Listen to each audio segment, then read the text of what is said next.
नुकतेच निर्मला सीतारामन यांनी देशाचे अर्थसंकल्प बजेट मांडले आहे। त्यामध्ये काही वस्तू या स्वस्त झालेल्या आहेत तर काही वस्तू या महाग झालेल्या आहेत। तर त्यामध्ये सगळ्यात पहिल्यांदा आपण पाहणार आहे की स्वस्त झालेल्या वस्तू कोणकोणत्या आहेत।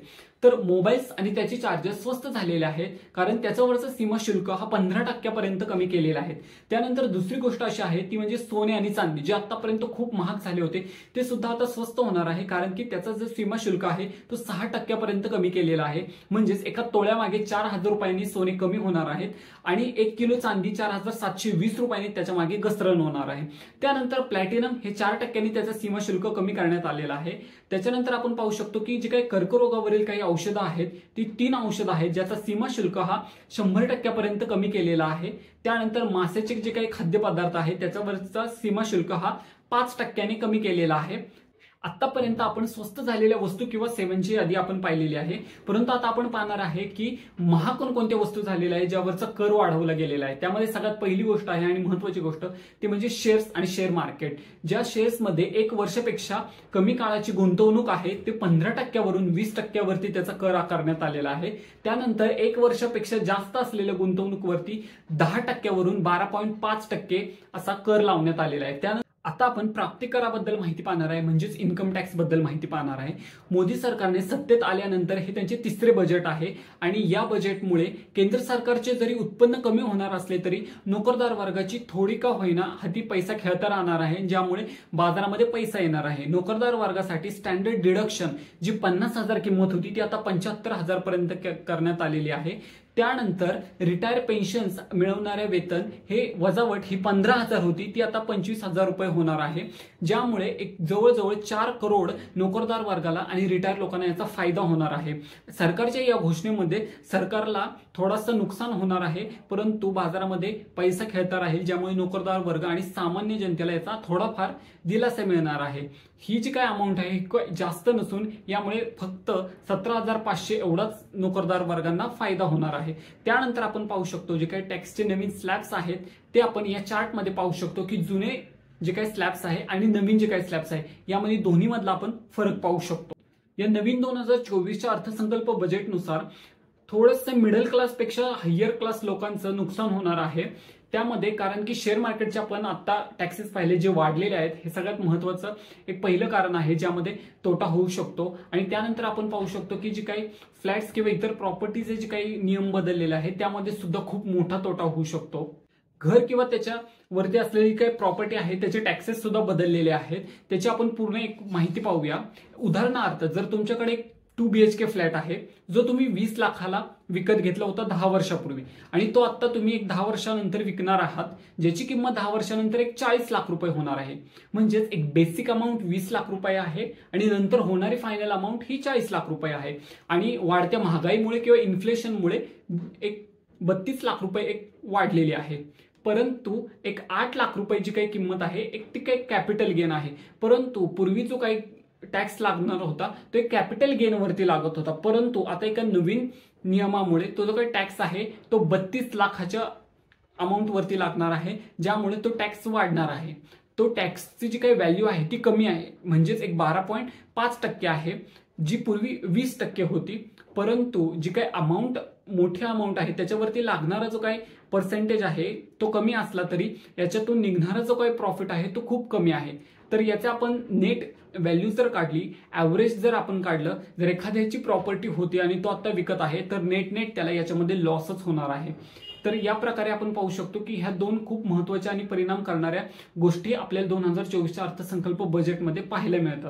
आतापर्यंत आपण एका व्यक्तिमत्वाला किंवा सामान्य नागरिकाला या बजेटचा काय फायदा होणार आहे हे आपण पाहिले, परंतु आता आपण पाहणार आहे की संपूर्ण महाराष्ट्राला या बजेटचा काय फायदा झालेला आहे। तर विरोधकांच्या मते बीजेपीने बिहार आणि आंध्र प्रदेशला सर्वात जास्त निधी देऊन महाराष्ट्रावरती संपूर्णपणे दुर्लक्ष केलेले आहे।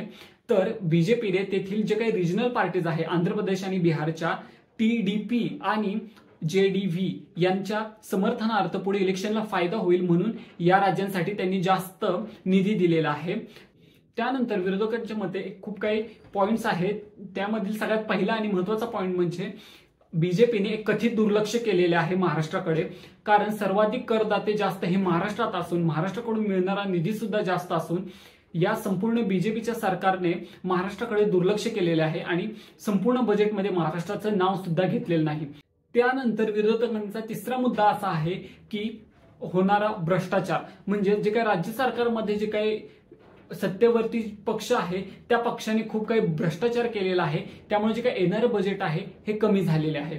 परंतु या उलट जर आपण सत्ताधारी पक्षाचं जर मत पाहिलं तर सगळ्यात पहिल्यांदा फडणवीस यांच्या मते 1087 करोडचा मुंबई मेट्रोसाठी दिलेले आहे, त्यानंतर 308 करोड हे मुंबई अर्बन प्लॅनिंगसाठी किंवा ट्रान्सपोर्टेशन प्रोजेक्टसाठी दिलेले आहे आणि हे जे काही विकास कामांसाठी दिलेली निधी आहे हा महाराष्ट्रासाठी खूप काही पुरेसा आहे।